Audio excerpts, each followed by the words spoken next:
Hello and welcome to the 81 All Out podcast. Like many of you listening, I'm deeply saddened by the tragic events that are unfolding in India. Some of my closest friends have been directly affected by the coronavirus, either because they have tested positive and they are recovering, or because they are grieving after the loss of their loved ones. We at 81 All Out have been discussing how we can show our solidarity for what is happening and how we can contribute. So we have decided that all the funds that we receive for the support of our show, we have decided that over the months of May and June, it will be donated to UNICEF, which is currently uh, raising funds for the fight against COVID in India. They are delivering vital supplies and they are providing valuable support on the ground. For our part, we have decided to match your contributions for up to $800. And we hope that will be a small contribution in this big fight against this virus. So please follow the link in the show notes as you usually do. We understand that you can donate to any organizations that you wish in your own capacity. But in this case, we too will be matching that amount till a certain cap. And for whatever you donate in May and June, will go towards that. And we will also be contributing. In the air, Srijan takes it. India win. He'll come back for the second. India have won the test match. India have won the series. They're going to get back for two. India home. Lords goes wild. Hello and welcome to the latest episode of the 81 All Out podcast. This is Siddhartha Vaidyanathan. And today I'm joined by a very special gentleman who I consider to be an ace archaeologist specializing in Indian cricket. I'm referring to Mr. Jairaj Galagali, who runs this terrific YouTube channel where he uploads cricket footage from the years gone by. Most of these videos are from the 50s, 60s, and 70s. And for me, each clip is like a time capsule because it takes me back to an era that I'm not that familiar with. But it's also an era where cricket and life seems to have been so different compared to now. So watching those videos, it takes me to a different world. And for the service that you're doing, Jay, thank you so much. And on behalf of all the viewers and the listeners, I would like to extend this gratitude to you as I welcome you to our show. Thank you, Sid. And I told you earlier, I'm very charmed that you think that this conversation is going to be interesting, will be engaging for your viewers, for your listeners. Happy to be here. Absolutely. I'm sure everyone will be more than happy to hear from you and hear from the voice that is behind these lovely YouTube clips. And so take me back, like your videos does, you should also now take me back to a time, your childhood days, your introduction to cricket. How was it like? If you can just give us an idea of the world back then and your world. Exactly. So back when I used to be a kid, the world was very, very different. No internet, no YouTube, no television either. And the only channels for some sort of amusement for a kid back in those days, I can recall probably two or three things. One is comics. We used to read a lot of Mandrakes and Phantoms, and that's the first escapade into something outside of home or something outside of school. The second one was films, obviously, and then cricket. Three things. And our childhood used to be centered around on discussions, on conversations, and gossips about whatever tidbits we could glean out of those newspaper articles, periodicals, and the commentaries that we used to listen to, the live commentaries.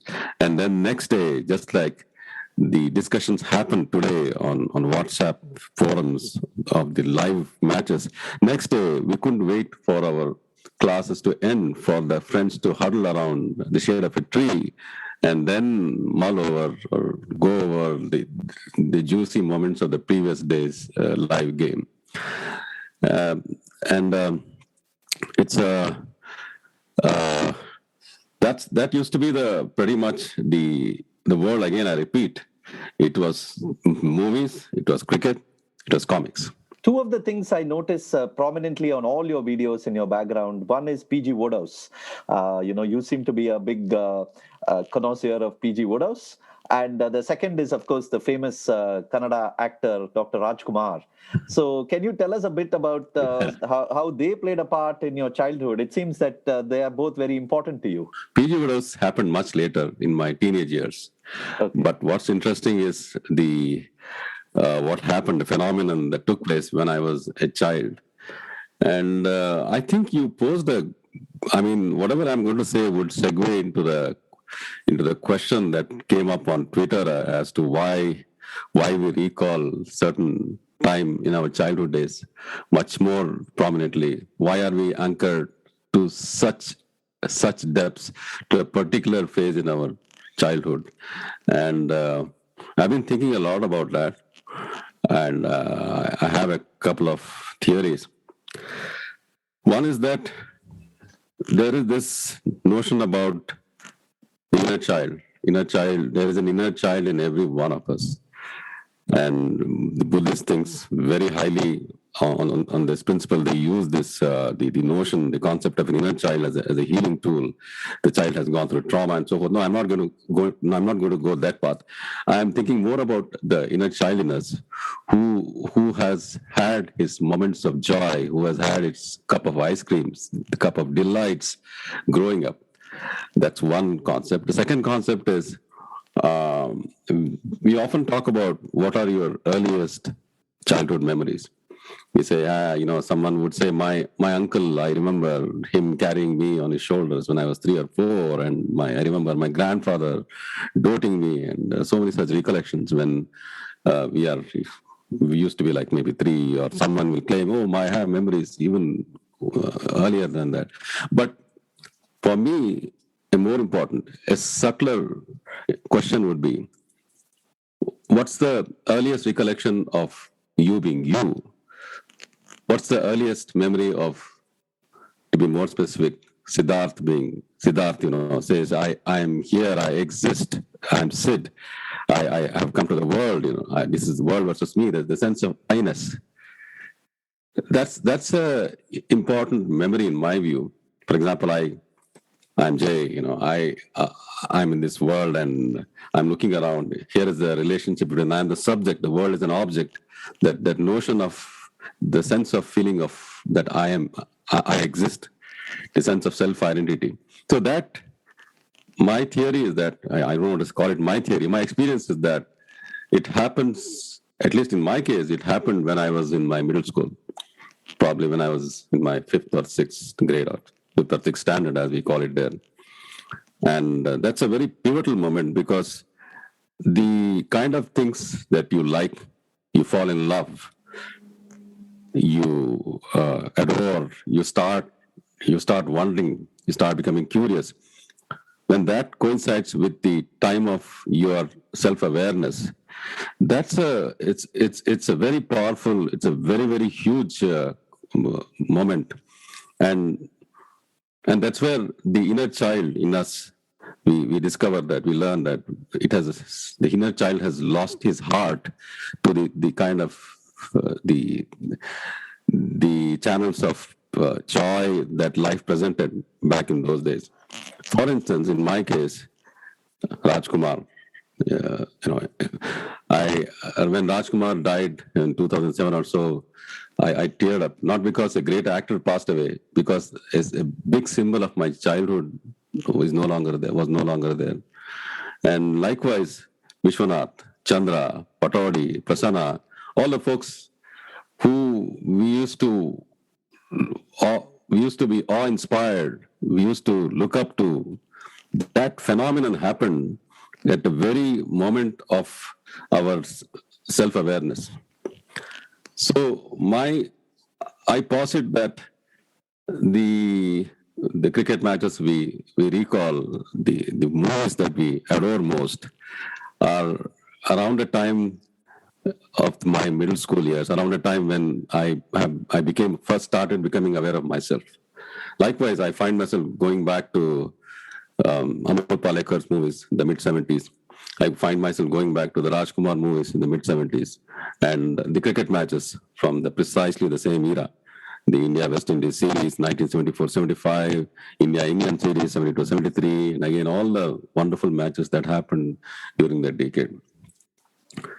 Yeah, it's very interesting that you're talking about that because there are, people often talk about the shedding of innocence, the end of innocence that happens a little later when you're maybe in your high school or when you finish your high school, when you come to grips with the badness in the world and you realize that all your ideal fantasies are all just too idealistic. But you're talking about the opposite in middle school where you're Exactly. where you're discovering the joys of the world and you are far more idealistic maybe and romantic at that stage. Yeah, it's like that's what life is presenting. Life is like you're looking upon life as a romance of life. That's how I call it, because it's a sweet phase. That's the first time I ever like became aware of myself. And I also saw that in my son's his growing up years as well. When he was in middle school, J.K. Rowling's happened, Harry Potter happened, and he is an avid basketball devotee, and Kobe Bryant is his god, and you have no idea how sad he was when Kobe Bryant passed away last year, and how sad all of us were, and in my son's case, they have been his childhood idols, and I'm noticing that very much coincided with when he was around 10, 11, 12 maybe. And not prior to that, not later, around that time. So in terms of Dr. Rajkumar, was it you experienced him through the cinema theaters, or did you experience him through the music, or can you talk a bit about that? Because a lot of the cricket that you upload, has been shown in the cinema theaters as well. So I'm wondering if there was a connection between the two. You watching cricket and then you watching Dr. Rajkumar. No, the Rajkumar, they are two separate things. Rajkumar movies. Obviously, you fall in love with his movies, then later on his songs, and he was an icon. And I don't want to get into this Raj because people understand that, right? It's more that why Rajkumar, and that question is that I told you why Rajkumar, because it's because of our growing up years, and the same reverence might not have been shared by some of the folks who were born a couple of decades later. And likewise, Sholay, I'll be remiss if I did not mention Sholay. Sholay happened August 15, 1975. That's when Sholay was released. And it was mind-boggling. I mean, Sholay on itself, it doesn't really matter which generation you are from. It's supposed to be one of those dividers of pre-Sholay era and the post-Sholay era. So in our case, we were very lucky. I was very lucky that I was a middle schooler when Sholay happened, or rather I was a high schooler when Sholay happened. And that's why I find myself going back to those famous Gabbar Singh dialogues, or even I have pretty much watched every documentary on how Sholay was made. I have pretty much all the books that was around the making of the Sholay. And the same phenomenon, the same thing is about our childhood years, about the first time when we started becoming aware of ourselves and all the good stuff that we find ourselves falling in love with. Yeah, one of the things I notice in your videos is the intermingling of cricket and movies. Yeah, I'll mention that. So you brought up my cricket videos. I think it's very important to give a proper context where these videos are coming from, and I want to go back to this Films Division. Films Division was created in 1948 to articulate the energy of a just born nation, and then Films Divisions used to send its crew all over to the country to cover some of the milestone moments of the country's evolving cultural, evolving political, evolving sports landscape, to capture some moments, and the cameraman would go all over and then film them as they were happening, and then they would piece together into a 10-minute newsreel, and the newsreel used to be dished out like each year. Several dozens of newsreels used to be released, and where were they shown? Not on TV. There was no TV back then, and they were not anyone's private collection. It's government's way of disseminating the news as it was occurring all over the nation. That was the only visual media. It used to be shown as an obligatory film reel or an obligatory, like just you see the ads on YouTube. Every theater in India, before they screen their feature film, they were mandated to show this government's newsreel. And I think it was the practice continued, to my recollection, until the early 80s when TV started becoming popular and there was the need for films to be shown in the theaters, I think became moot. So movie watchers from your parents or grandparent generation or your uncle generation will fondly recall the newsreels that they had to watch. Before watching Sholay, you had to watch a 10-minute newsreel. And sometimes it used to be like with mixed feelings because you've gone there to watch a movie, but then suddenly they are shown some flood in West Bengal, and sometimes the visit of a foreign dignitary and the vice president going and visiting them. So each newsreel would comprise of 2 to 3 minute segments of a variety of things. And finally, towards the end, the last 3 minutes would be dedicated to the sports channel. So they would cover whatever sports was happening around the time, kabaddi or hockey or cricket. Sometimes, lucky, we would be able to watch the cricket matches that we had just heard in the previous weeks. We had just heard a live commentary where India was winning or the match being drawn, and then we go to the movie theaters and wow, here are our heroes on a movie screen. How cool is that? And it used to be like just 2 to 3 minutes. Just that. And then now, again, that's the only way where we could get today it's like all over, right? But back then, that was the only channel where we could visualize how it must have been, how the cricket matches were played, and we were able to watch our idols in action. The 2 to 3 segments. It wasn't like even in the 5-day match. Just imagine, they don't have an endless supply of reels. They just had very limited, a few hundreds of feet, I would imagine. And they would randomly capture here and there. And I say this again and again, when Chandra bowled, and oftentimes viewers are disappointed. Hey, it didn't capture the precise moment of Solkar bowled Chandra, but then the camera focuses on him just around the time when the batsman starts walking back. Because cameraman wouldn't know. I mean, he just could not keep the camera on and on, right? He had just a limited supply of reels. So that's the context. Yeah. That's where these films that I upload are coming from. Brilliant. And it strikes me how, the time lapse would have been so surreal, because you would have heard the commentary on radio, you would have read it in the newspaper, and then after a period of time, you're watching it on screen. So it is almost like all your senses are coming together over a period of, say, a few weeks to get the experience of that match. Yeah, just that. It's not like, it's not guaranteed that every match we heard live commentary of, we were able to see. If you're lucky, we were able to see. And then even my father, who was a teenager in the 1950s, even he recalls watching those tidbits of cricket coverage during the time when they used to go to movies. And then the word would spread around. Hey, this whatever theater in Dharwad, okay, they're showing the India West Indies 1952.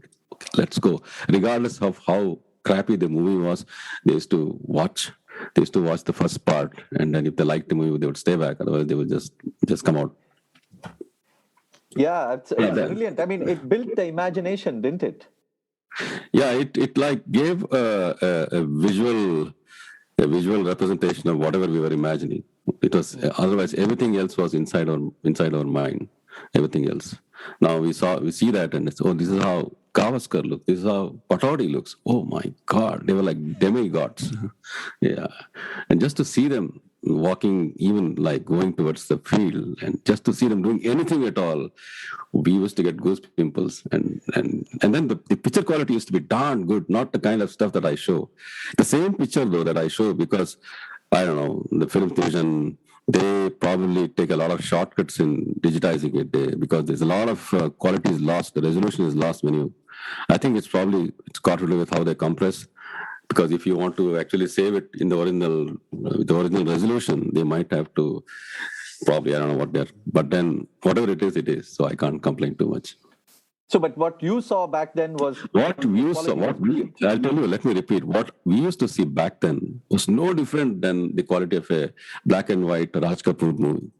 Was no different because it's like real folks capturing with their movie quality camera on the field, and they would show it to us. And of course, we may not be able to see the close-ups, but then whatever was being shown, the quality was to be superb. It used to be superb, just like the quality of the black and white movies.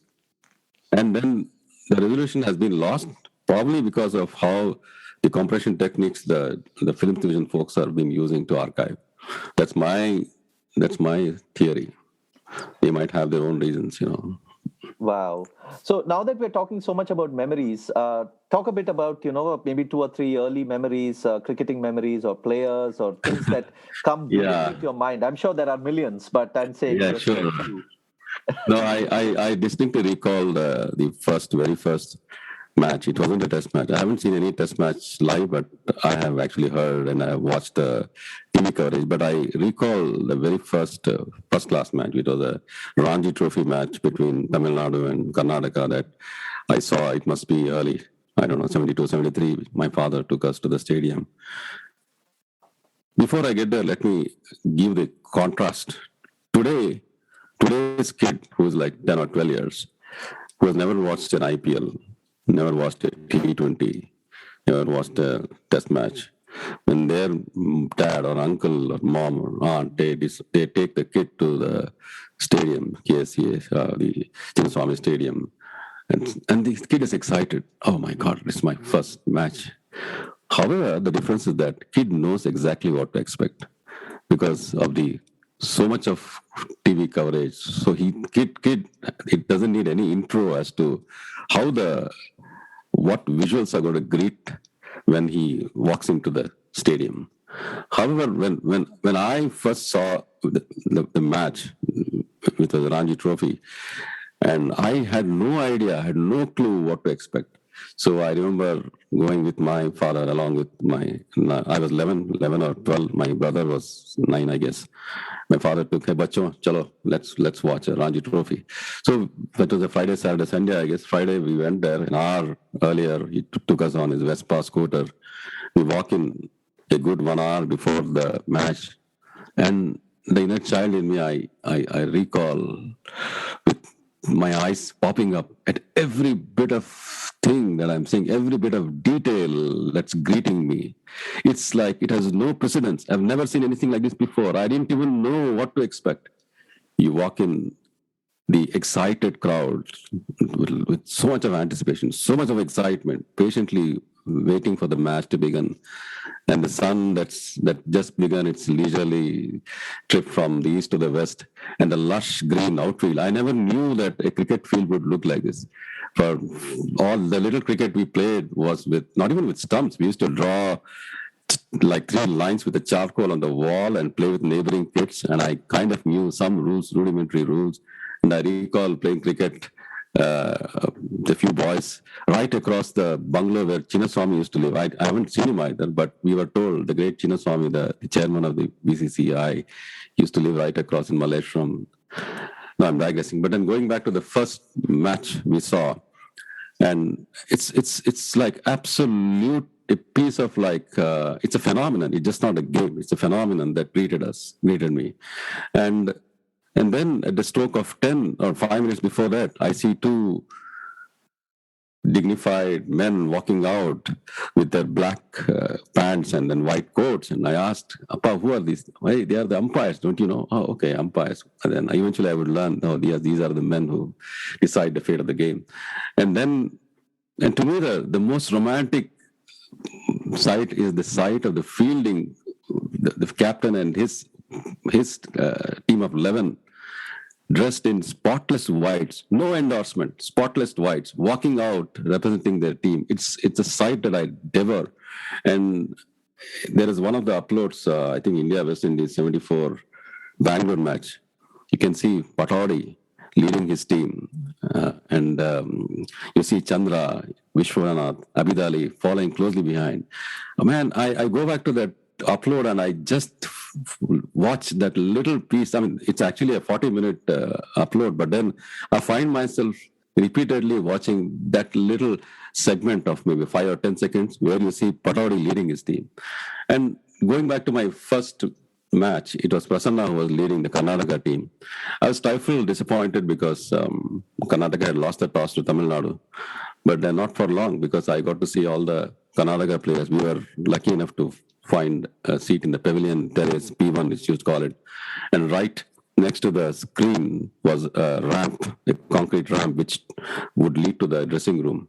And the sight of all the 11 walking down to the field to resume their position, and the sight of the two batsmen walking out, it's like, it's poetry. It's etched in my mind forever. It's etched in my mind forever. Yeah, I think that's. And before I forget, then I see after the formality of the opening overs, then I see the great Chandra bowling. Oh my God! I remember distinctly the way he used to mark his run up, 10 steps. When I would meet Chandra, eventually he corrected me, not 10, 9.5. He said, I don't know what that half meant. It was a tiny hop, I think, the 10th one. But I do recall 10 strides, and the sight of him first measuring his mark, and the sight of him coming to bowl. It's like it's a piece of art. It's a piece of art. I'm so glad I watched him, and he was among the first memories in my recollection of cricket. So that's and then the whole, I said, it's a package. It's just not the game. It's the entire experience of the stadium, the 30,000-40,000 crowd, the excitement, the men in whites, and the game of cricket being played. And even we used to cherish even those moments where the drinks interval would come every 1 hour. Well, now we don't get to watch it because there are commercials. I mean, there are commercials even between two bowls. And then there we used to watch the interaction between the captain would walk up to the bowler and exchange a few pieces of advice, and the two batsmen would meet in the middle of the pitch. And, all those little moments, they're like ornaments, put it this way. Ornaments, and together they make up, they constitute the beauty of the game, or beauty of the experience, or the richness of the experience. Beautiful. It's poetic the way you mentioned that Chandra was 10 steps and then he mentioned 9.5. That's such a fantastic anecdote. I mean, it's almost, and for somebody like you, whose one of the first memories is watching Chandra, and then to later meet him. That must have been a surreal experience. It was surreal. I'm telling you, it was surreal. And then I tell you why. Meeting Chandra, meeting Viswanath, meeting Rajkumar, I'm very lucky to have met them in person, was what felt more surreal than meeting Kapil Dev. I met him like earlier. Of course, it was incredible to be talking to Kapil Dev. But then my idols, Chandra, Prasanna, Chandra and Viswanath and Dr. Rajkumar.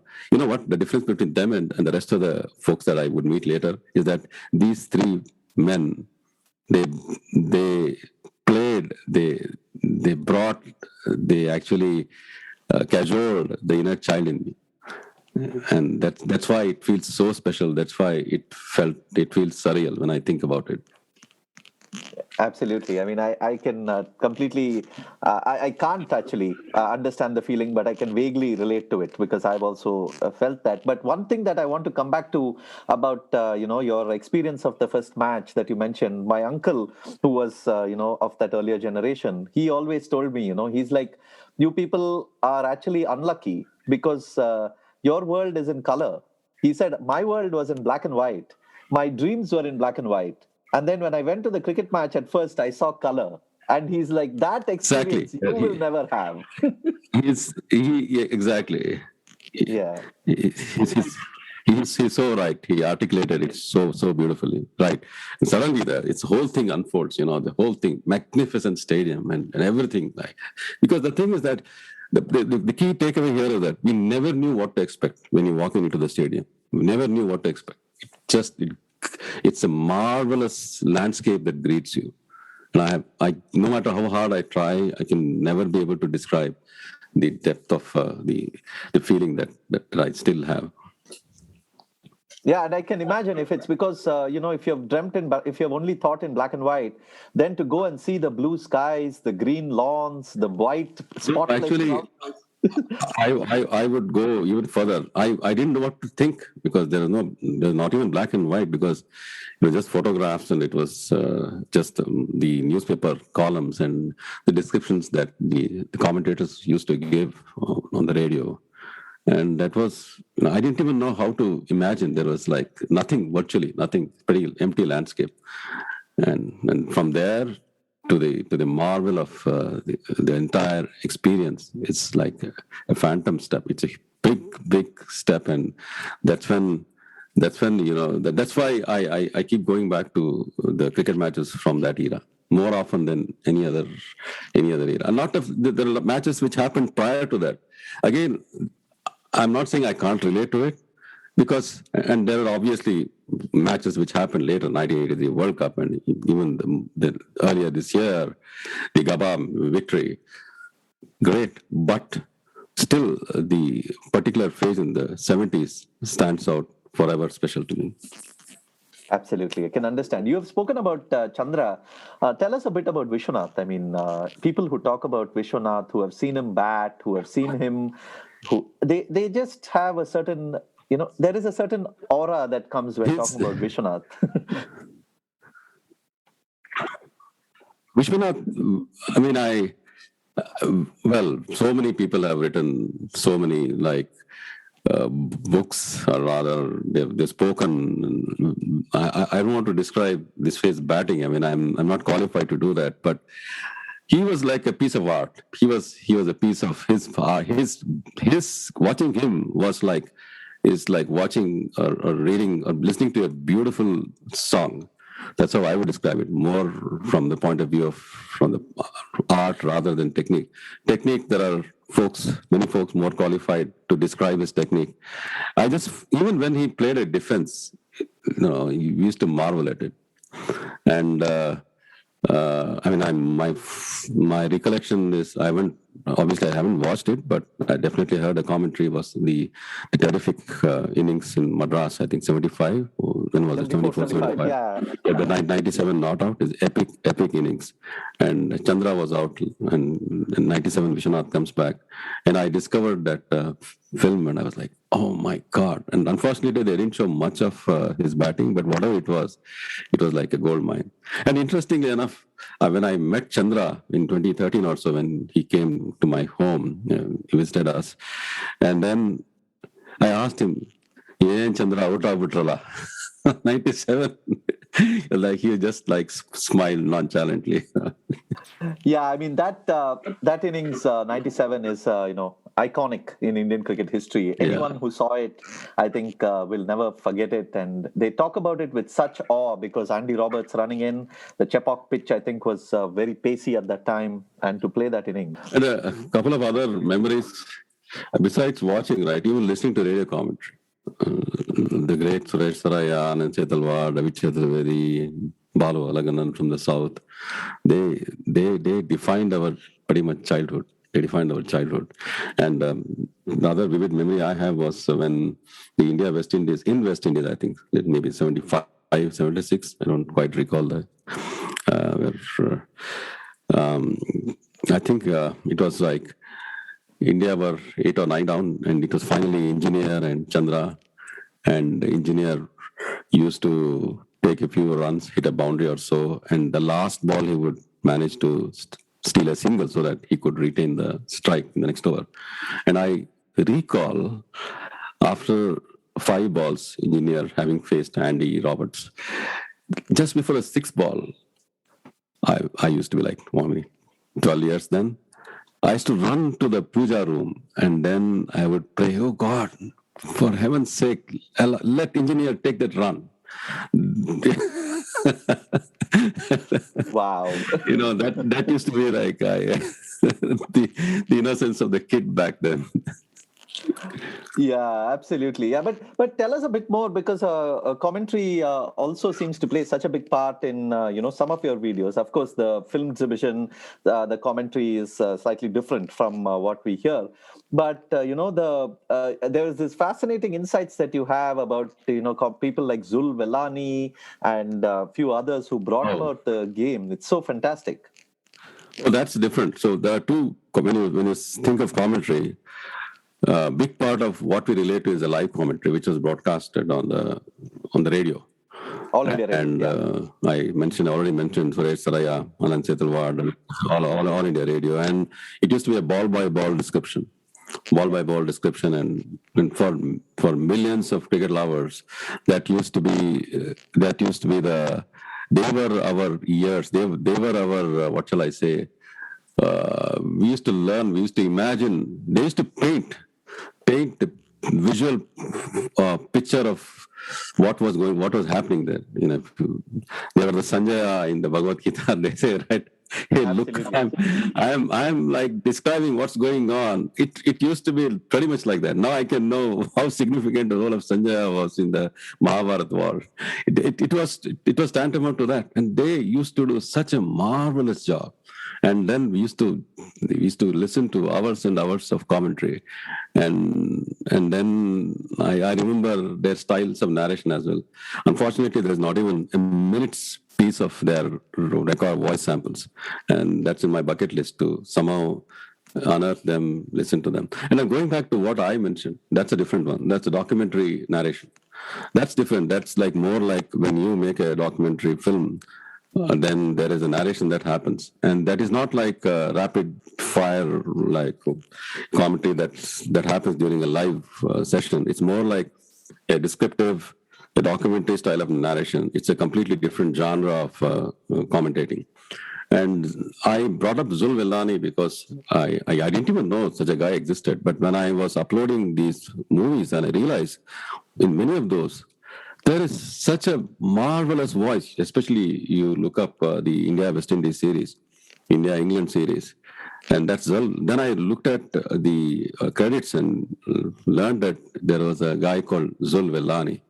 And then I looked him up, and then I discovered that he was the voice of, he's remembered as the voice of India back then. He was a government of India servant. I think he must have been a government of India servant, because he worked for the films division, and then his voice is all over, not only in the cricket matches but also in many of the documentaries that were produced by the films division. And I just like people, music connoisseurs like Carnatic, Hindustani, they have a discerning ear for rags and for songs, and they'll say, hey, this ga in that group is not quite the ga, it's a little like flat or whatever. They're able to discern such nuances. I have an ear for spoken language, not just English, but even Kannada, and then Bengali, Marathi, even French. And I don't claim to know any of those, but I just am curious about what makes a language sweet, and intonations, and I have my own theories about correlations of how the language is spoken vis-a-vis the emotions that are behind. So in that context, I found Zul Vellani's voice pretty carrying, warm, his sweet baritone. And then I became curious. I also discovered that Indira Gandhi used to be very fond of his voice. And she had willed that when she died, her last journey, video commentary of her last journey, should be none other than Zul Vellani. So the story goes that, which I mentioned in the upload, that two plainclothes men knocked the door of Zul Vellani's flat, probably in Bombay, I guess, and they took him in a chartered flight to Delhi. And they didn't know why, but eventually they would learn that it was because Indira Gandhi had willed that he should be doing a running commentary, apparently, which he did. No one has the recording, but it's chronicled, and even his son wrote to me a few days back recalling that incident. And the reason why I mentioned him is because, well, for the very reason no one knew about him, and the fact that he contributed so much in such a significant way. I thought, it's just one has to pay tribute to him, and that's what I attempted to do on that episode. Yeah, it's wonderful.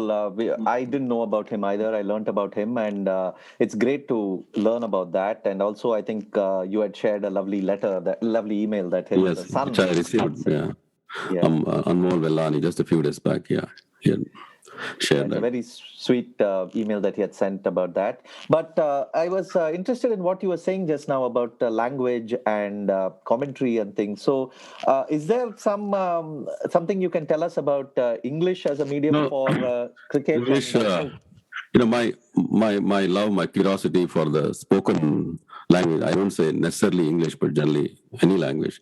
It comes from my. I work with a few blind schools back in India. I make podcasts, or I make not podcasts, like I read short stories like Malgudi Days and Kabuliwala and Arabian Nights and 5, 5, 6, 6 minutes. And I absolutely love it. I put in a little music. Then these stories are played in the classroom. I even made a documentary, audio documentary on Sachin Tendulkar, which the children absolutely loved it.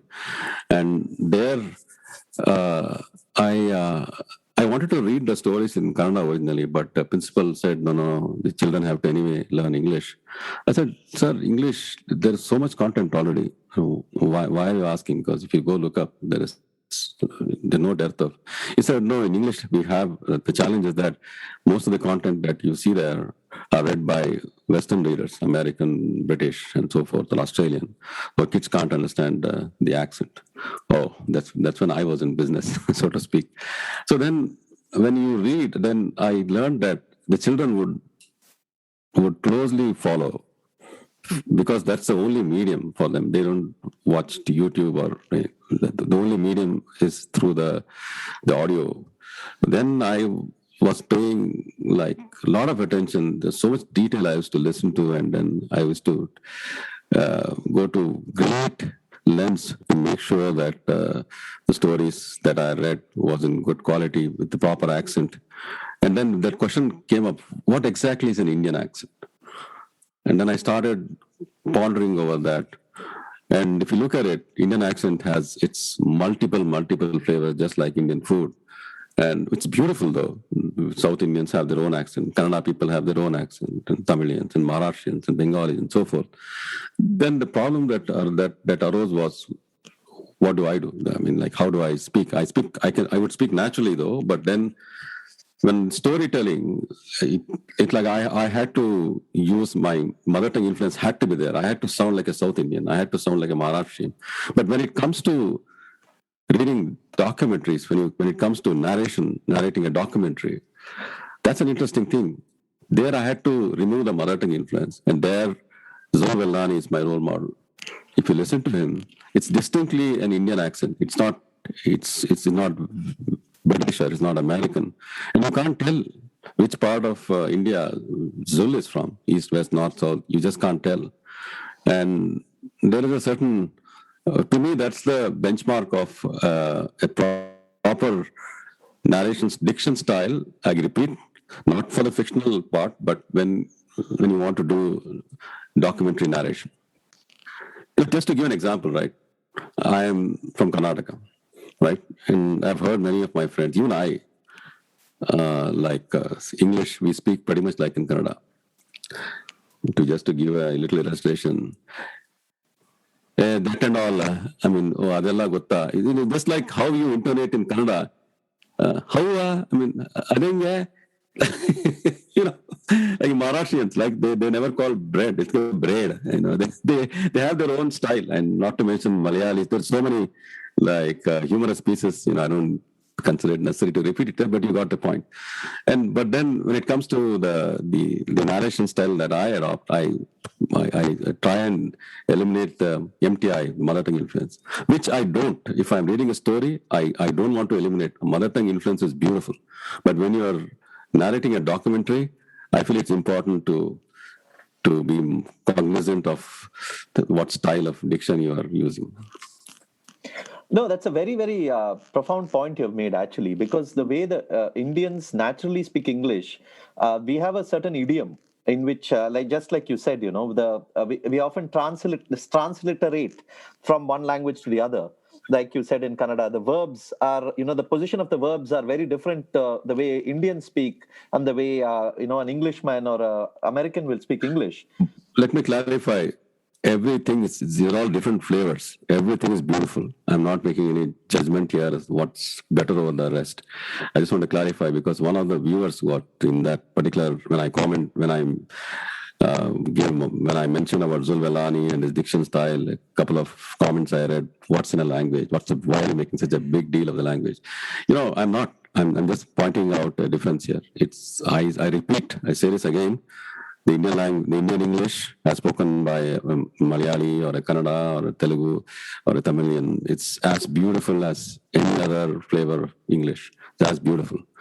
And it's just that it's interesting to note the gamut of richness that we have in our own country. And again, I repeat, when in the narration style, it's a very different sort of diction that we use.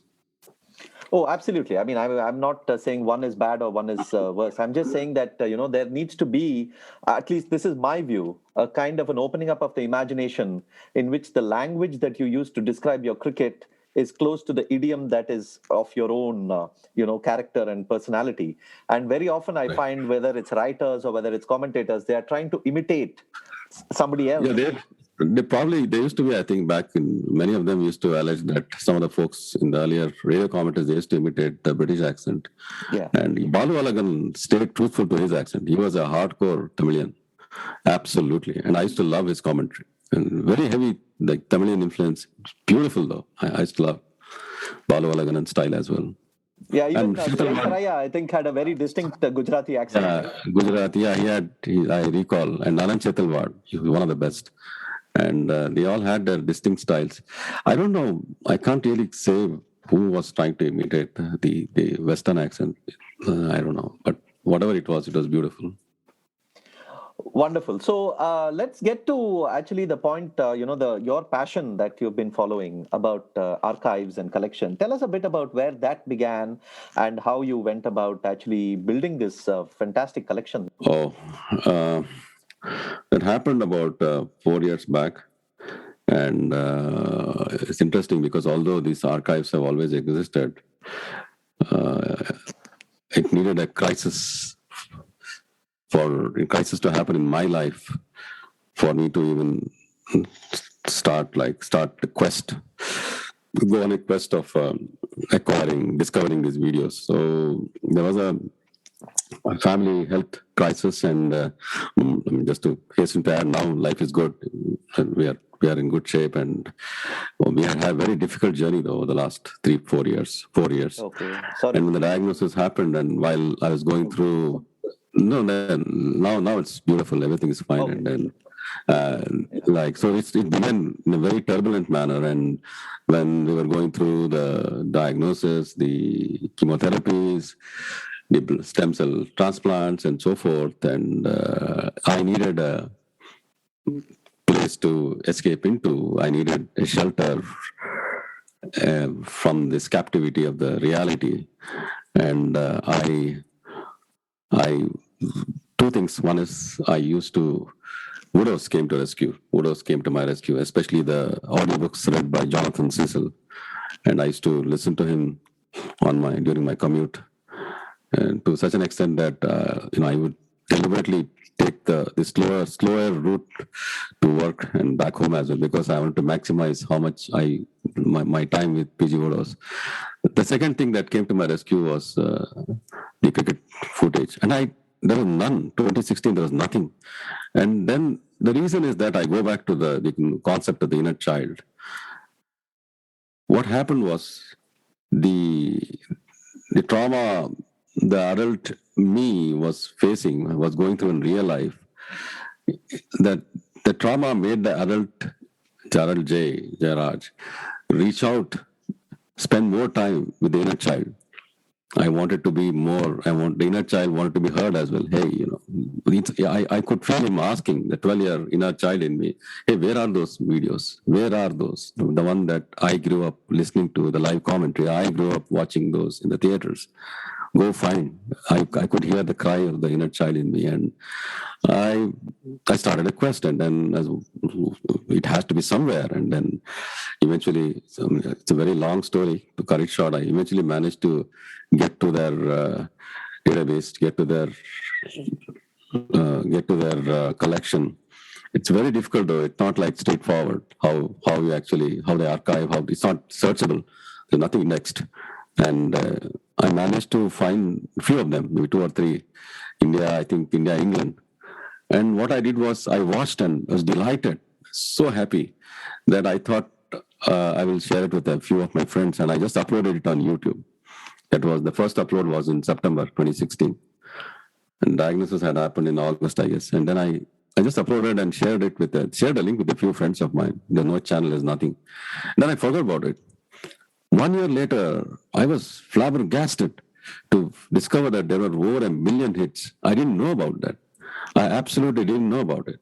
And then one of my, was talking to my father, and he said that, Beta, I mean, when we were teenagers too, we used to remember watching those movies. Then hey, if my father remembers watching those videos, there must be a way to find or to unearth this. There has to be some place where they're stored.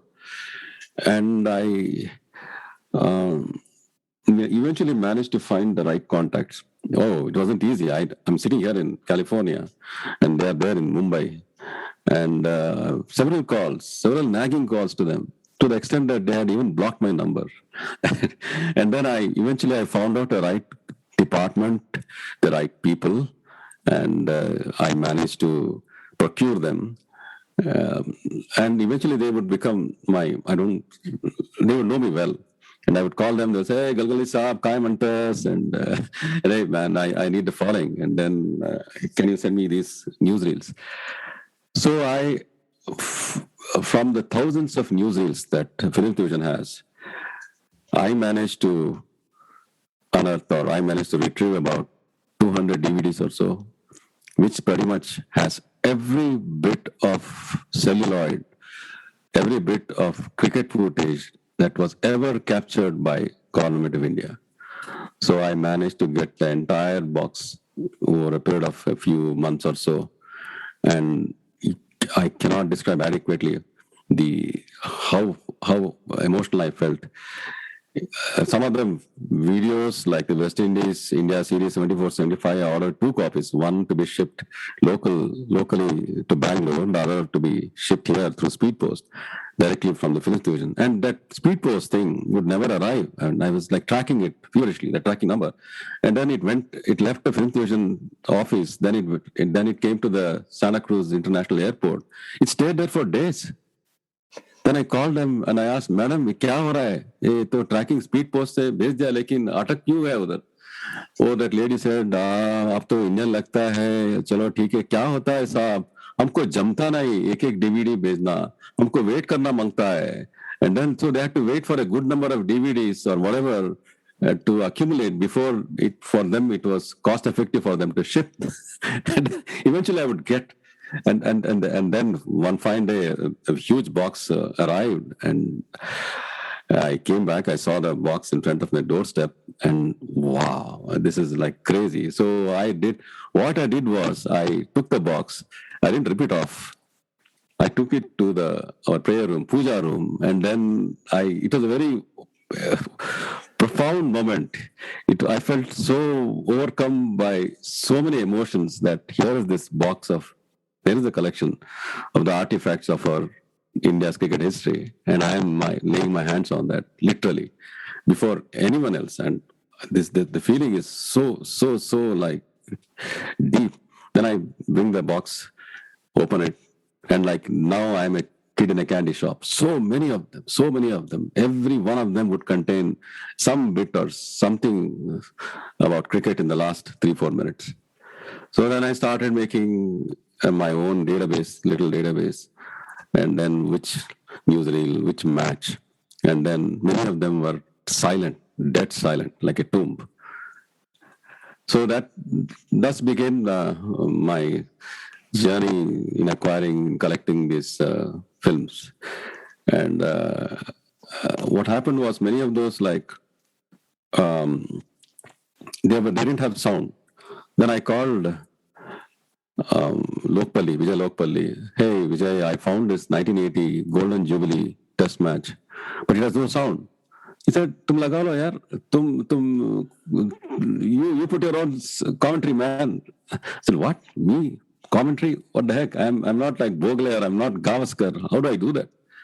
And that became another dimension of challenge. What do you do? 3.5 minutes of footage. And there's, of course, you can learn about it through Wisdom and other archives, but I needed more details. So then I would spend weekends, hours and hours in Stanford Library and digging out the Times of India archives, and then looking up the news coverage of those matches, making notes, writing the script, and then with a lot of trial and error, fitting in the narration to the video. So I said 200 or so, like here it is, entire box of DVDs, all the Films Division DVD. Yeah, like, and then you never know, right, with this coronavirus thing going on, who the heck was. So my family has standing instructions, by the way. If shit happens, then, call Subbu. They have Subbu's number. So, now that we are vaccinated, I feel safe about it. But you can't let this collection just disappear. I feel very. Subbu is Subbu Shastri. Subbu Shastri, of course. Subbu Shastri, our dear friend Subbu Shastri. Ship it to him, and he will know. Also been on he is another avid collector, although from a different era. And so now my point is, there is this sense that I'm sitting. These are the artifacts of our film history, and I feel a sense of sacred burden, or call it responsibility to it. It is not. See, this is not like the way I feel towards what about these movies is, about this collection is, it isn't anyone, kisi baap ka nahi. It is not like anyone's private collection. It is not like even Sports Star or any of those commercial channels, right, where they were shown by some private channel. It is the people of India. These were produced by the government of India, and no one else knows about it, let alone they discovering that or retrieving that. And I'm sitting on top of that. And I feel I felt it just shouldn't belong to me, or it's just something that would belong to a few friends of mine through WhatsApp groups and so forth. I must find a way to share this with all the cricket lovers. And that's when I started this mission of starting my own channel a few years back. No, this is fantastic. This is very moving. I have two questions. One is a clarification. This personal trauma was for you? Because it was really... No, my beloved one, family member, and then, my wife, and so she's fine though. She's kicking ass now. She's completely fantastic. Pretty much cured. I just want to quickly add that, and we have recovered out of that. But the bewildering point is, although these movies, this collection, these archives have existed for long, what's interesting is it needed a crisis in my life for me to even think about it. And when you go down even a couple of levels deep, why did that happen?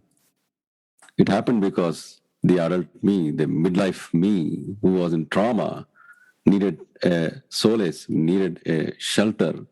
And that shelter would happen when that adult me wanted to be with the child in me. And the child in me, all the child knew about was the cricket back then.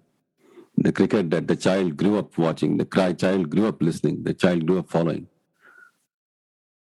So that's the interesting connection between the crisis, the trauma that happened in my midlife years, and how it connected and why it connected to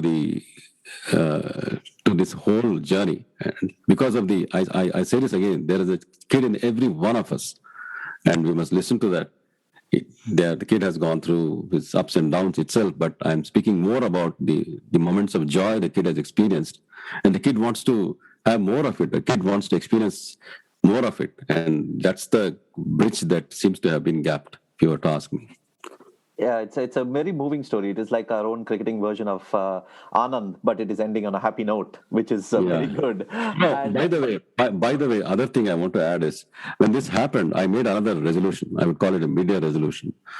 I decided not to watch any serious movies. I definitely no cancer survival movies, no movies related to child abuse. I mean, enough. I don't want to subject my mind to this sort of disturbing stories. I've had my own share, and so I started watching comedy movies. Just like I would watch random episodes of Jaspal Bhatti or Mr. Bean or Russell Peters and so forth.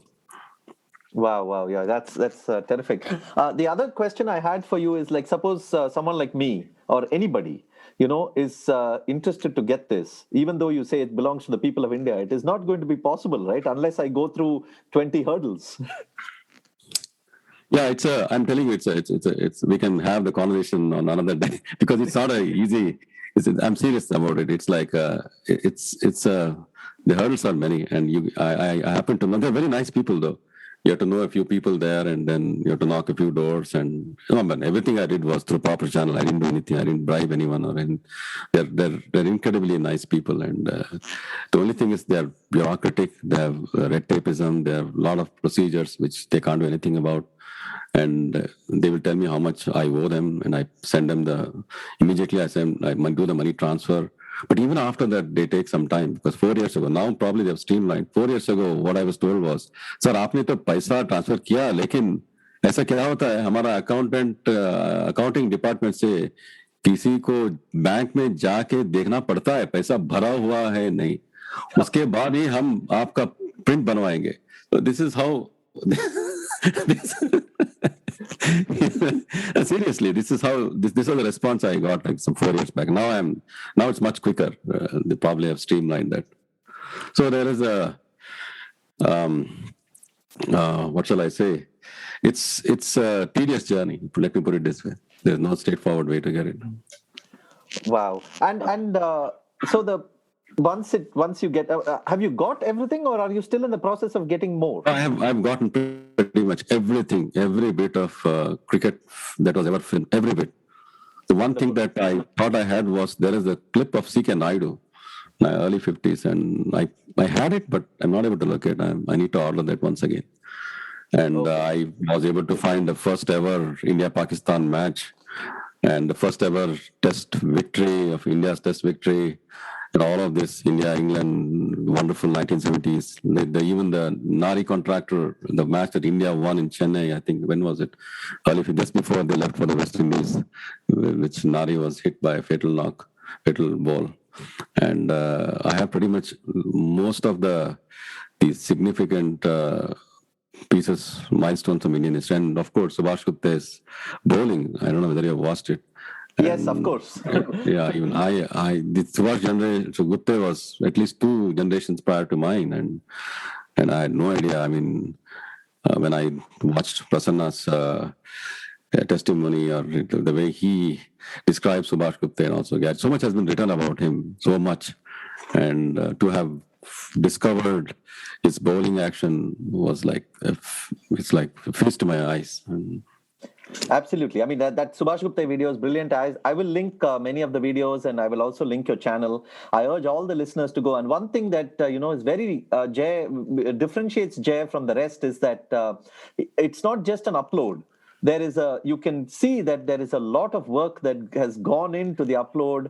And also there is, when uploading India's first test victory against England, he has also, got interview with C.D. Gopinath, who was the surviving member and things like that. So there is a lot of thought, even when uploading the Jubilee test. He has got a fantastic Kannada radio interview with Gundappa Viswanath. So these are all things that, he has worked to put things together. Yeah, the uploads are like sacred. They become like every upload project has become a sacred activity for me. Now, after the copyright thing, I think I made more friends. I'm glad that the film division struck the copyright blow on me, and my channel was down for a few months. That's when I realized that, like, I have a strong coterie. I mean, Subbu from Atlanta, and then Marcus Lee from London, and Vinayak, another guy from Pune. So they gave me like a lot of comfort and solace during those, oh my God, 3 months. And my channel, with all the hard work that was done, was struck down because of copyrights. And now I have, post strike down, now I have, like, after they lifted the copyright hold, now I formed a sort of a team, every time I want to upload, I send a preview footage, and I just, like, they do a lot of research. Marcus and Subbu, one of my big note of thanks. And Marcus is such a wonderful guy. He like tells me ball by ball what happened, and he sends me, like, in a table. Hey, 3 minute 20 seconds, Gupta bowling to this guy, and 3 minute 40 seconds, Taman is stumping. And then even the uploads, I ask Subbu and Marcus, hey, tell me, what is it that you don't want me to miss in the next one? And Subbu said, you cannot be not mentioning this Kapil Dev's Yorker. Okay. And had he not said that, I probably wouldn't have mentioned that. Kapil So Dev it's like Yorker to Suv Narayan. Yeah. Please, I will upload that. Yeah, exactly. The piece is there, but the thing is, you need to mention that in the intro. And then thanks to Subbu, who said, otherwise, although I had watched it, it is just that it wouldn't have occurred to me naturally to mention that.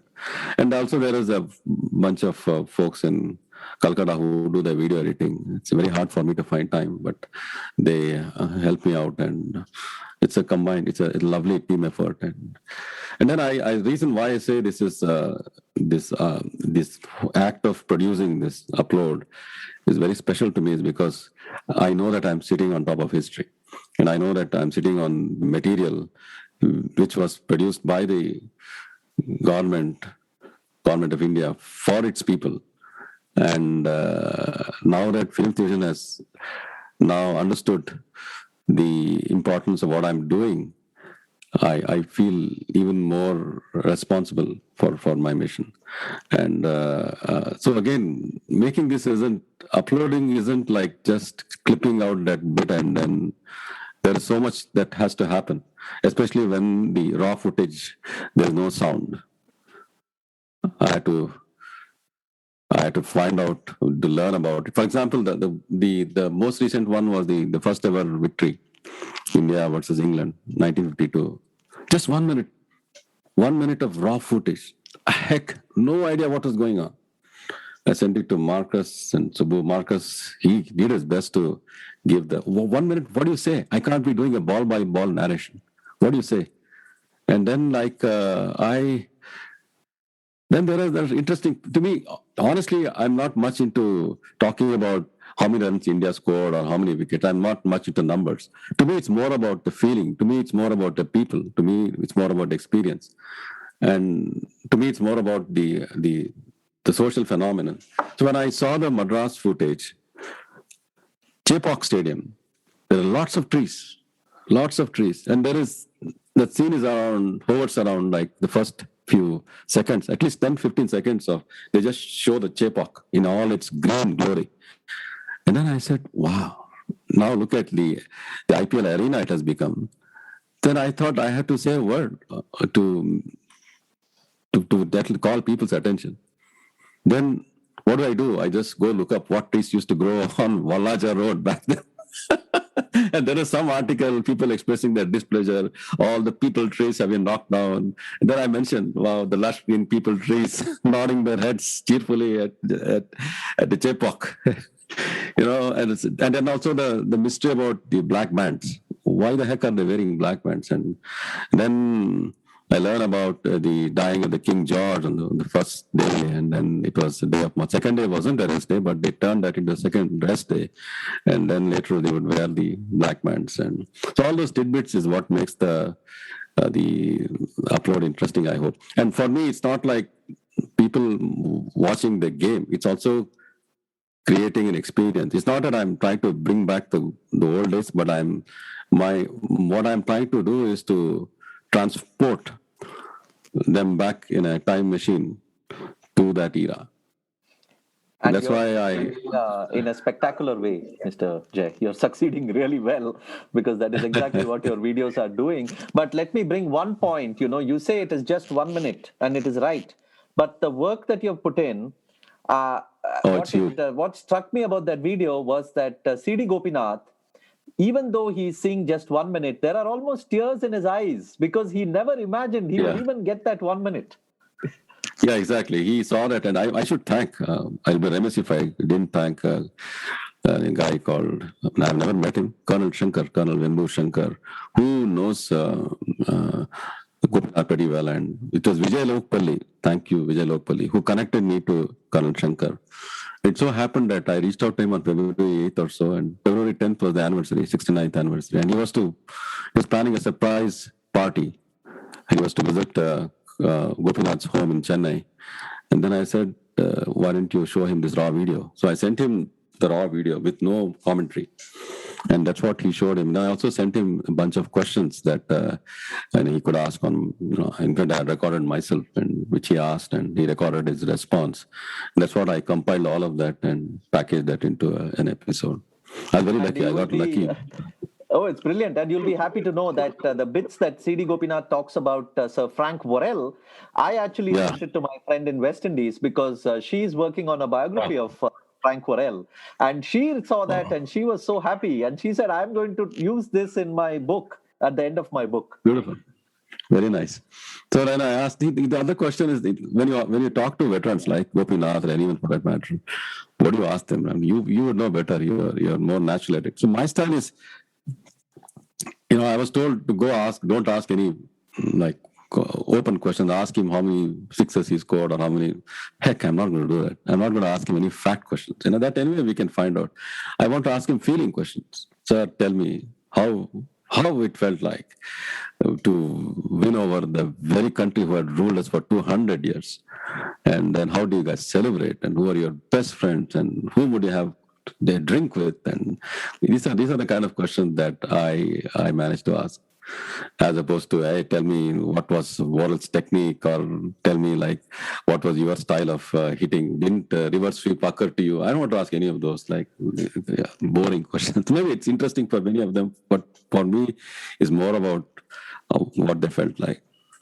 Absolutely, and it's wonderful you asked that. I have a curious question though. Why did the films division shut down the copyright? Oh wow, that happened like, when was it? In June, or I don't recall. Subbu messaged me, your channel is down. I said, what? Then it was like shocked to learn my channel was down, and then I got an email from YouTube saying that there is a copyright strike. What I was violating the film division copyright. And then if you look at it legally, yes, I was violating the copyrights because the content is not mine.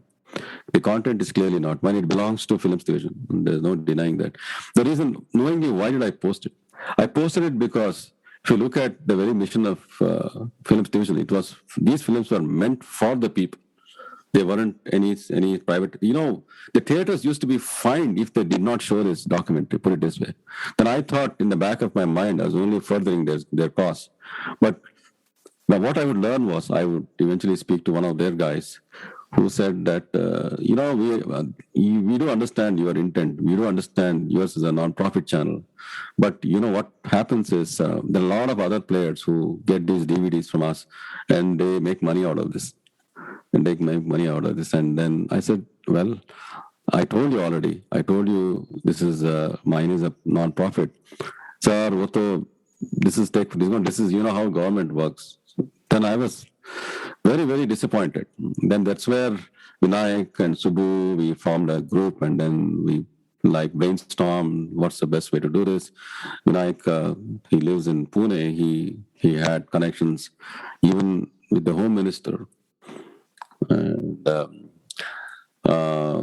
he was trying to reach his private secretary, and then he never responded. And I was feeling more and more hopeless. And I tried various ways. I tried approaching all the journalists I knew, and some of them took interest. And it was like, then a colleague of mine suggested, why don't you write to Shashi Tharoor? I don't know. I mean, Shashi Tharoor, of course, we all heard about him, but why would Shashi care about me? Who am I? I'm like a nobody. I don't represent any vote bank. Then I said, yeah, email, I don't know. I said, go figure out, man. Go, he should be lookable. He's in the opposition, whatever. So I looked him up and then I found a couple of email addresses. So he doesn't know me, obviously. And what do? I said, okay, chalo, aurek, let me throw another stone. So I knew that Shashi is a PG Woodhouse fan. And also he loves cricket. I mean, he's written quite a few books about cricket. Thanks to the corporate America training, so we all are trained to do the elevator pitch. So my challenge to myself was, I'm going to send an email. In case he decides to browse through his email, obviously the subject will be displayed. The subject should be such that when he looks at it, there is no way he cannot not open the email, my email. When he opens my email, and I gave an executive summary, just one or two paragraphs, one screen paragraph. There is no way he cannot not read the executive summary. And when he reads the executive summary, there is no way that he cannot not open the 4-page letter I have written to the Philips division. And that's exactly what happened. So I sent a very carefully crafted email. The subject read, Woodhousians plea to retrieve vintage cricket videos or to retrieve cricket archives. And bang, within 8 hours, he sent a response saying, and he read the summary. He said, he also read he said, you make a very persuasive case. In fact, I had suggested I'd forwarded him the letter I had written to the Films Division. I'd even said, look, mine is a non-profit. And I am unearthing videos that people don't even know, even you guys don't know they existed. And they are such immense historic value. And notwithstanding the COVID time, bringing sooth and relief to so many hundreds. And I'm not, it's not this is not a profit channel. And then let me do this. I'm offering you, why don't you take away my channel, make this like a Philips Division subsidiary on cricket. Take away my name. Forget about me. There's no J, call it FD plus cricket, whatever you want to call it. And then may the proceeds of the ad revenue, which anyway was going to Google, let it go to Philips Division, right? Give me your anchor. Tell me how. Give me your what do you call? In whatever way you're monetizing. Use this. I'm willing to give my password or whatever you need to do, and don't stop this. But they would listen. I don't know. They took their own time. And Shashi saw this. I should say Dr. Shashi Tharoor. Who am I to call him like Shashi? Dr. Shashi Tharoor saw this and he saw the sincerity of what I was trying to do. He was moved and he immediately sent a response. Oh, I wish I knew about this channel and I would have subscribed. And he said, let me do this. Then he said, 1, 2, 3. I'm going to do the following. I'm going to follow up. I'm going to launch a multi-pronged attack. I'm going to follow up with the INB ministry. I'm going to follow up with this bureaucracy and etc. etc. And I was so delighted. Oh my God, this guy, Shashi Tharoor, replied and he's doing all of this. And I'll send you the response that he shared with me or he forwarded me. Then few weeks, nothing happened. Then I sent him a gentlest of the gentle reminder. He replied, look, I haven't found time to work, which he eventually found time. He followed up, yet nothing happened. He brought it up in his so-called parliamentary committee meetings. Nothing happened. And several reminders. Absolutely. He was feeling like frustrated himself. I could feel that. And towards the second week of October, I guess, he sent a stinker, I don't want to call it, he sent a sharp letter to the cabinet minister of IND, Prakash Javadekar, I guess, yes. He sent a sharp, he forwarded the letter that he had sent to him and saying that they must do whatever it takes to bring back this channel. And the minister's office acknowledged, yeah, we received. That's it. They won't commit to anything. And then one fine day, I realized I got a notification from the FD folks that my channel is back. And just that very day, there was an article in Hindustan Times which featured all the folks who provide this content. which featured Subbu as well, Rob Linda as well, another guy in Pakistan. And most importantly, it had a quote from Gavaskar. That's what I use that in my channel as well, where Gavaskar is alluding to this channel. He's saying why these film clippings, why are they important? Why is it necessary for us to be reminded of the journey where we started and where we are and who we were before and how we have come to the point where we are. So combination of things happened, and finally, Films Division, they released the hold on me. They haven't given me any letter or so, but they just released my channel. So that's it. Is there a risk of it happening again? I'm not sure. I can't say anything. There might be, but all I can say is I have much better support, more followers, more people who care about it. And maybe I might still go back to Shashi Tharoor. Even I think Ramachandra Guha reached out to me saying, complimented the work that I have been doing. He used to be in the BCCI. And I don't know. I mean, like, I'm hoping that they won't do it. But in case they do, I'm hoping we'll have to go and strike back again. Are you okay? Are you okay if people download from your YouTube channel, download the video? No, I'm okay provided the reference where it's coming from, and I'm not okay if they're using it to make money. Let me give an anecdote which happened like last month or 2 months back. There was a prominent official from a commercial channel. I don't want to name the channel, but he's a big gun in that sports channel. He said, "Hey, this Ahmedabad match is coming up, and we need your permission to use your one of my footages. And do we have your permission?" Then I looked at it and I replied, "Absolutely not, because this is a non-profit work, and this is not meant to be used for any commercial reasons." And he replied saying, he had the cheek to reply saying, whatever it is, we'll take care of it. I said, look, furthermore, he said, "This will make a great editorial story." I said, "Screw you. What do you mean great editorial story? Even like sitting in front of Taj Mahal or renting Taj Mahal would make a great editorial story. Will they do it? Will they allow you to do it? No. It's like this. It's like, this is our cricketing history. This is our national heritage. And you want to use it for your commercial channel? Absolutely no way. And even Film Division is not going to let you do that." And I didn't want to say anything of that sort. I just said, no way, I'm not going to let you do that. But there are some folks who say, this for educational purposes and so forth. It's a tricky situation because with great difficulty, I've managed to have FD remove their no objection. They haven't sent me any letter saying you're welcome to use our content, but they don't seem to have any objections as of this point in time. And who am I to give my okay to anyone coming and asking me? Because fundamentally, the copyright belongs to FD. And of course, I have added my own layers. I've added my value, not to mention. But still, we must acknowledge that the copyright is theirs, not mine. And I'm nobody to. You're not using it, obviously. Definitely not. The answer is a clear no. And although they might say, "Yeah, I need it," and then say, if you really want it, go deal with them, and don't even mention my channel. I mean, because it could again put the whole thing in jeopardy. Have you heard anything at all from the other organization here, the BCCI? Do they care at all? No, they don't. I haven't heard anything at all. Absolutely no, nothing. And I couldn't care less. I mean, honestly, they are the ones who ought to have actually taken this up as their mission, because it's clearly the history of Indian cricket.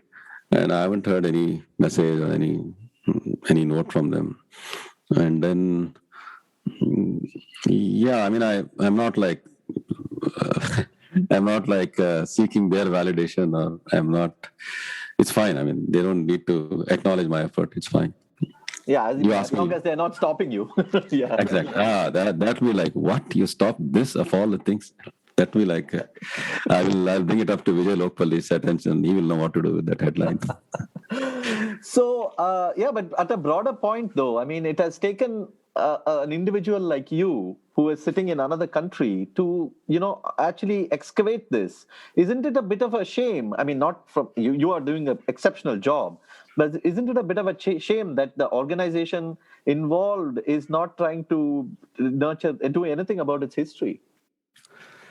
I know, how do I say this? Who are BCCI, if you really ask me, what do they represent?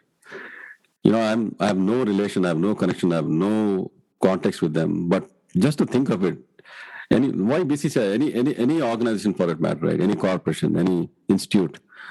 They're a group of people. Finally, they're a group of people. They must have their own mission statement, or they must have their own priorities. If retrieving or if saving these artifacts is not a priority, then I'm not going to ask them, right? It's like they are what they are. I mean, their priority is something else, right? That's all. That's one way to look at it. If it is in them, oh, this is such a big piece of our history, and let's recognize it. Then, if the thought hasn't occurred to them, I mean, what am I supposed to do about it? Tell me. I don't want to call it. It's a matter of, doesn't it? No, I'm not going to say it's a matter of shame or otherwise, but I don't know what their mission is. It all boils down to what's the mission of BCCI, right? Isn't if like valuing the cricketing history isn't their mission, then there is nothing I can do about it. Well, yeah, that's definitely completely taken. And that begs the question. That begs the question: why am I doing this? Right? Why am I going to such extent, such lengths to produce each episode? Not for BCCI, not even for our idols, not even for Chandra or Viswanath or Kapil Dev. They have, for most part, most of them have moved past their old glories.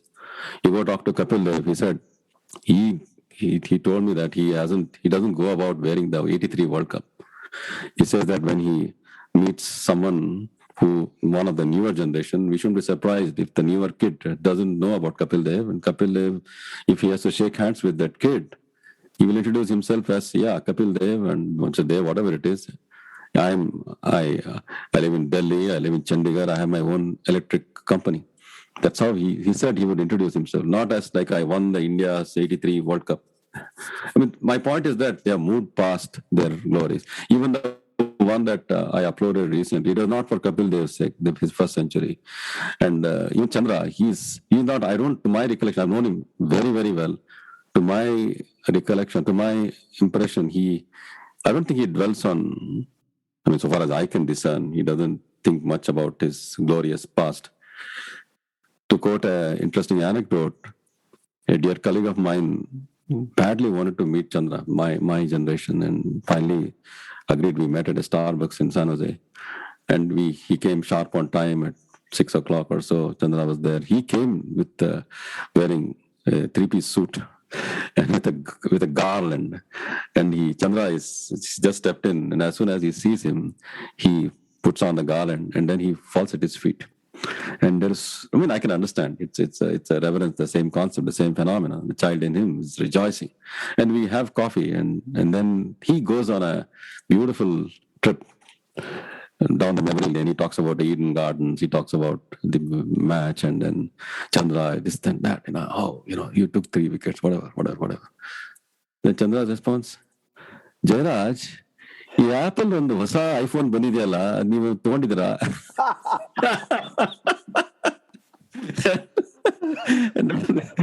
And then I say, this is so again going back to my mission. Why do I do that? It's not for them. It's not for BCCI. It's for several hundreds of people whom I've never met, whom I'm very unlikely to meet, who are moved watching this. Moved not only because of the cricket footage, but also the bouquet of memories these clips brings them back. There was a kid who said, "Oh, can I call you uncle?" I said, "Fine, man, go ahead." We had a Google chat, and he said, "Look, he's in his, I think, 20s. He said, my grandfather is in his 80s, and he has dementia. And as soon as he watched your 1965 match, I think Patodi, he came alive with so many memories of when back then he used to be like teenager, whatever. And he remembered his parents, his grandparents, and the days when he used to be doted. We can't thank you enough. And there's another viewer who said that his sister was going through chemotherapy and she passed away sadly. But in her last days, she would watch my channel repeatedly, and that brought so much of comfort and solace. These are the stories which stories which touch me, and oftentimes I tear up when I. It's for these people. It's for memories. It's for experiences like this. I spend so much time on this channel, so much time on this activity. Not for our idols, not for BCCI. Yeah, and it's amazing how there are two things, right? There is one is nostalgia for those who were living in that time and who are now going back, who are transported to that time. But there are also people like me and future generations who are seeing this and who are actually connecting to it in a very different way, but also in a very emotional way. For me, whenever I see these videos, I often think of my grandfather who initiated me into the game. And he has told me so many of these stories. And I really wish he was alive to watch some of these, because he never got to watch too much at all. I don't even think he saw many movies because he was disabled and he would not have gone to many movies. But just, that's the deep connection that it has. For me, it is like, it is not so much nostalgia as much as there's this famous Brazilian word called saudade. And when they say saudade, they mean that, it is, you are being transported to a time that, perhaps never existed for you. But it exists. I should write it down. Yeah, it's a beautiful word and it's a sentiment, saudade. And the Brazilians refer to it. It's beautiful, and your videos are really bringing that out in people. It's very deep. I see a lot of YouTube videos. I mean, I'm spending so long watching YouTube videos, but seeing your videos, it's kindling a very deep emotion. And you are obviously thank you very much. And, your passion is coming. There is a lot of work involved. There's no question about it. And writing the script is the hardest part. It's a torture, especially the first time, which I thoroughly enjoy, by the way. I love the torture, writing the script and being respectful for the viewer's time. I don't want to be just there hogging people's attention. They're there to watch the footage, not to listen to me. I know that. But I used to just upload it raw. Someone said, who the heck would know what's going on? Give some intro. I said, me? Who am I to give an intro? I said, okay, let me do that. Let me try doing it. That's how it happened. And sometimes what do you even see? That's an interesting challenge you have, right? When there is a footage, how much time you want to spend on that? Again, it depends. Like it's a Kapil Dev thing, a Gavaskar thing. People already know so much about them, and I give what's of essence, and they walk out no later than 1 minute. Sometimes I take longer. And for example, the India West Indies series, Chandra, I happen to know so well. On my way back from work, I called him and said, Chandra, this weekend I want to upload this India West Indies, which you won, which we won, and then give me a story. Tell me, what should I say? I have only 3 minutes. Illappa, nangen gottilla. Yen heli. Chandra, please. Yeah, Chandra, please. I have to make it interesting. Tell me, what is it you remember? Then he wouldn't. Then I said, I am driving, and then I have another 10 minutes before I reach home. I said, last day I was expensive, and Jana heltare. People tell me, Tiger did not want to change my bowling and heltarappa. What? Wow. then I fact check, in the sense that I go back to Mayor Bose's Bible on cricketing history. I don't know where. Yes, this was Calcutta, last right? Day, Calcutta match. Yes, Calcutta match. Yes, the last day. Yeah. Chandra was turning out to be very expensive, and West Indies were chasing some total, and then people were howling, and apparently, oh my God, this guy is giving away runs. And Pataudi, he steadfastly held on to Chandra. He didn't change his bowling. And in a matter of minutes, Chandra took 3 wickets in a matter of minutes. And that was literally the game changer. And that's how India won. See, this is, we remember with such reverence. But when Chandra, he has a different reaction to that. Yeah, I think the Clive Lloyd wicket was crucial. He bowls him, and Yeah, then he gets two more. Yeah, yeah. absolutely. The there's several layers, right? When I make these videos, there is some research involved. I'm glad to take help now, and there is also this having to give the narration, paying attention to the economy of words, and then being mindful not to encroach too much time about the viewer, and saying something that is something that stands out. For example, Subhash Gupte, that was another challenge. We worked on it for almost 3 months, meaning the three of us. And then the question is, how do I introduce Subhash Gupte? It's easier said than done. And then it's, so much is written about him already. And then I need to appeal to generations. It's just not one generation. Even my generation doesn't know who was Subhash Gupta. We kind of have vaguely heard. And the generations who could relate to pretty much have disappeared or disappearing rapidly. And the millennia kids ought to know him. So that was a challenge I faced. And with a lot of effort, I wrote a script and then I read out, and then I also interposed with suitable music or whatever. And then before And also, you mentioned Caroline Gupte's wonderful book. Oh, yeah, of course. Caroline Gupta's book, by the way, I should thank her too. And she, I needed pictures from her book, and I didn't want to, we wanted that to be a surprise. We didn't want to tell her why we need that. So I cleverly asked her, hey, Caroline, can I use your images? Because I'm producing something about the folks who emigrated from India. And then she quickly said, yeah, go ahead and use. And then she didn't know what to expect. It turned out to be an episode on her own father. Yeah, she tweeted it, and it was so thrilling for her, I guess, to have watched that. So brilliant. Kudos to you for that. So coming to, I've taken up a lot of your time, but I just want to wrap up with two things. One is, is there any plan, or are you looking also at retrieving footages from other countries, like, India going to, say, West Indies, or India going to Pakistan? Is that something part of your plan? My collection is primarily the footages from India. And I was lucky enough to get colored footage from an Australian viewer, and who doesn't want to be named. He sent out, he wanted me to upload the 1979 India-Australia. Oh, hey, come on, can you prioritize that? And I asked him why, because, my cousins have played, he was my, so okay. And then one of the matches, there was no commentary. He did the commentary in an Australian accent. And people were wondering where this accent came. But then he also said, I have some India-Australia footages, which I said, why don't you upload? He said, no, I don't want to risk this copyright thing. I said, come on, let me do it. So I uploaded. And then it isn't Film Station, obviously. It's I think some other company. I don't know which one is that. And I uploaded some almost like 6 or 7 clippings. Then I was kind of worried about that. I took down because I don't want to have another strike down because of copyright violation. So I didn't want to deal with that. And then, I don't know, I'm trying. West Indies, India, in West Indies. I reached out to a few people. I'm told that they haven't even, there's no footage. One hope is India, England, in England.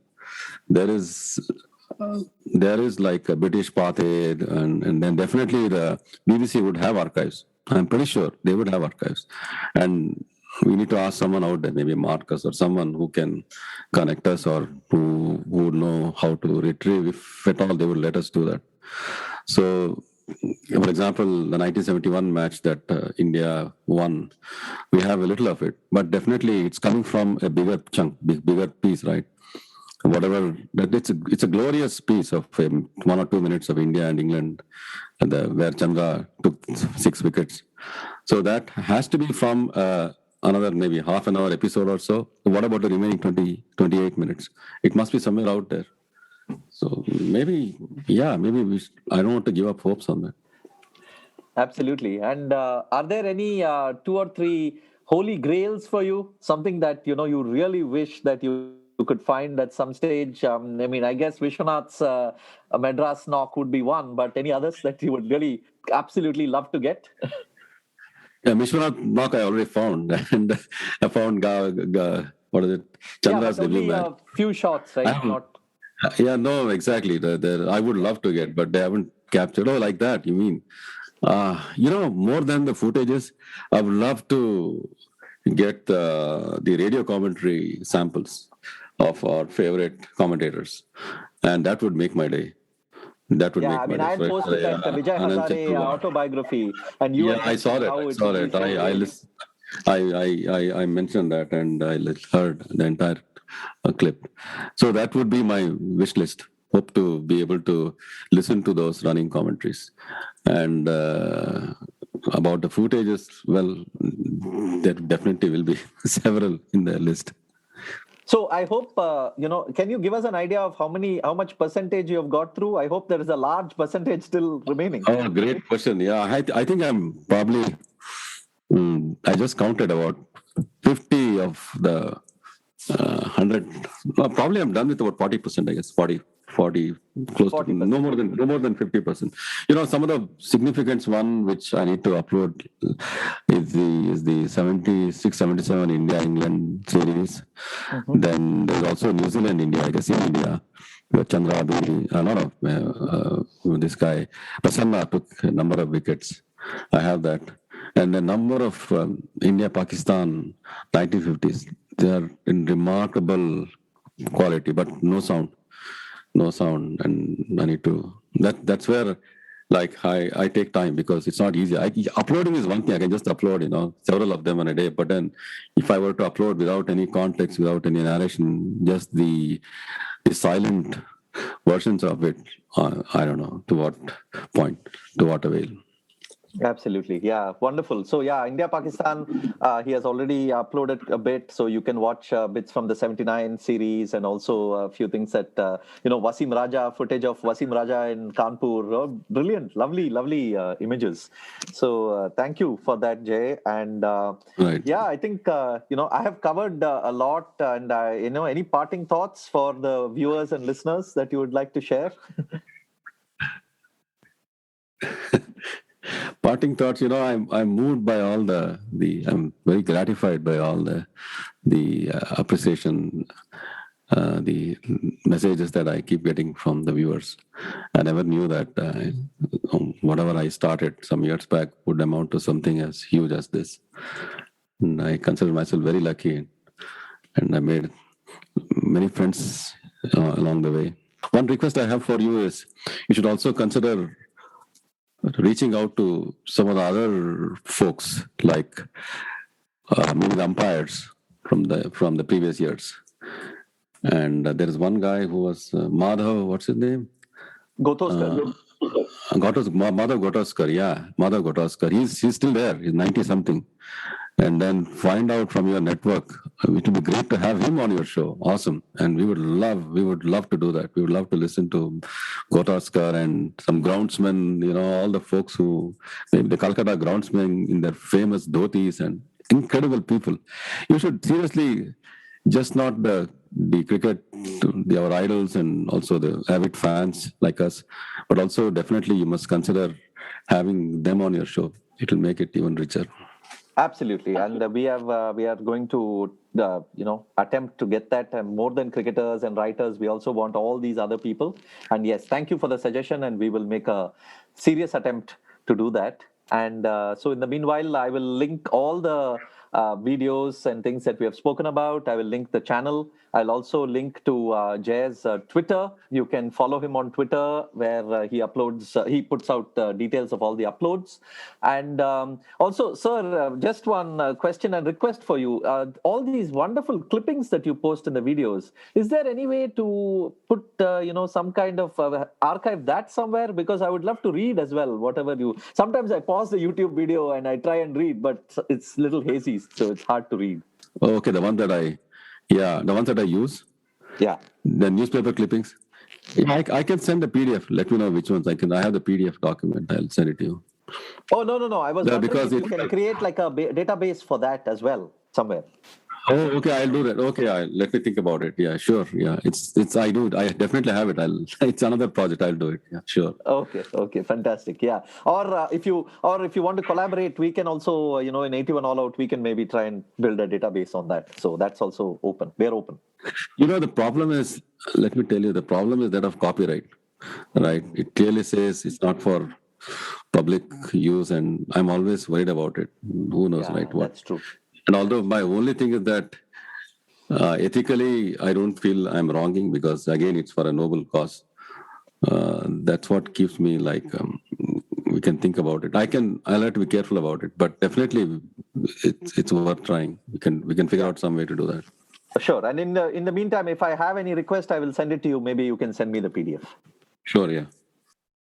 That brings us to the end of another episode of the 81 All Out podcast. If you enjoy the work we do, please support us via coffee.com. That is ko-fi.com/81 All Out. You can find the link in the show notes. It will allow you to either set up a recurring monthly payment or to throw in a one-time contribution. As I mentioned at the start of this episode, all your contributions till the end of June will go towards COVID relief in India, and we will match your contributions up to $800. Stay safe and mask up. Goodbye.